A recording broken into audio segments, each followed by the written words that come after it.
மாலுக்கு அடுத்து நம்ம காட்ட வேண்டிய ஒரு முக்கியமான ஒரு பிளேஸ், சைட் சீங் பிளேஸ் வந்து ரிட்ஜ், லோக்கல் சைட் சீங். இதுக்கு வந்து அப்படியே மால் ரோட்லேருந்து அப்படியே மேலே ஒரு ரோடு மேலே போகுது. இந்த ரைட் சைடில் தான் வந்து இந்த கவர்னருடைய கொஞ்சம் தூரத்தில் மேலே தெரியிருப்பாங்க, பச்சை பசேல். அது போர்டு கூட இருக்குது பக்கத்தில். இந்த கவர்னருடைய வந்தால் விஐபிஸ் அண்ட் கவர்னர்ஸ் யாராவது வந்தாங்கன்னா அவங்களுடைய தங்குற இடம் அது. உள்ளே ஏதோ தோட்டம் மாதிரி some garden, sometimes they allow people, otherwise they won't allow.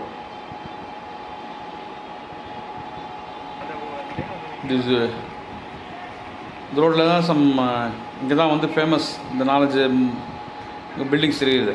இதில் தான் one of the buildings is அது வருது பாருங்க, அந்த போர்டெல்லாம் வச்சுருக்கப்புறம். This called the Gaiety theatre.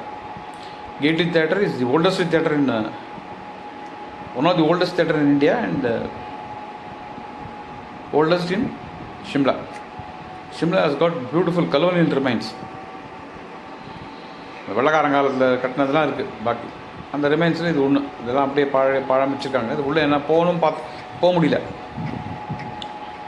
ஏன்னா ஒரு ஏதோ நடந்து நாட் கிவன் பர்மிஷன் ஏதோ நடந்துருக்குன்னு சொன்னாங்க. நாங்களால் உள்ளே போக முடியல. அதுக்கு ஒரு 2-3 என்ட்ரி இருக்காங்க.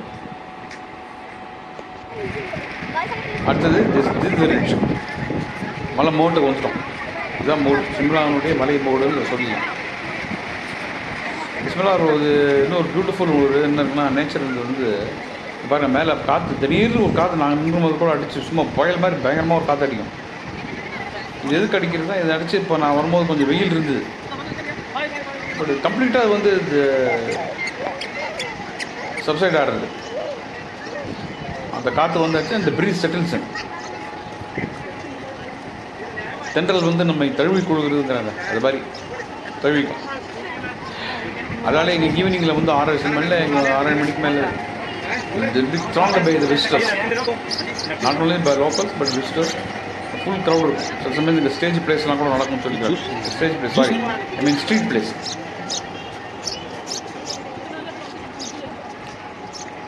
சமயத்தில் இது போது சீசன் போது கூட கவர்மெண்ட் சம்டைம்ஸ் இந்த ஃபவுண்டன் வைப்பாங்களாங்க. அந்த மாதிரி ஒரு அழகான இடம் அது. ரிட்ஜ் நம்ம பார்க்க வேண்டியது. இங்கேருந்து கீழே பார்த்தா சிம்லானுடைய நிறைய இதெல்லாம் தெரியும். கீழ்பகுதி இந்த வேலி தெரியும். இன்னும் இந்த ரிட்ஜ் தான் இந்த லாஸ்ட் லீட்ஸ் அஸ் டு கரெக்டாக போகிறது. இது ஒரு சர்ச். இந்த சர்ச் தெரியுதா? வாத்தியார் பாடுறாரு பாருங்க, அன்பேவால புதிய வானம் புதிய பூமியில் எந்த நாடு என்ற கேள்வி இல்லை, எந்த ஜாதி என்ற பேதம் இல்லை. இப்படி ஒரு அழுத்துவார் டேமஸ். அது இங்கே தான், இந்த சர்ச்சில் தான் அவர் பாடுவார். இந்த ஷூட்டிங் நடந்தது. கோயின்சிடன்ஸாக நான் அங்கே ஒரு பிளாக் அண்ட் ரெட் டிஷர்ட் போட்டுன்னு வந்திருக்கேன். எம்ஜிஆர் அதே மாதிரி ட்ரெஸ்லாம் ஒரு உன்னோட அவரை கம்பேர் பண்ணுறதா சொல்ல திடீர்னு ஞாபகம் வந்து இந்த பாட்டு அவர் சொன்னேன். இது பக்கம் இந்த பில்டிங்கில் எம்ஜிஆர் புரட்சித் தலைவர் காமிப்பாங்க. இன்றைக்கும் இருக்கும் கோடிக்கணக்கான ரசிகர்களில் அவருடைய ரசிகர்கள் நானும் ஒரு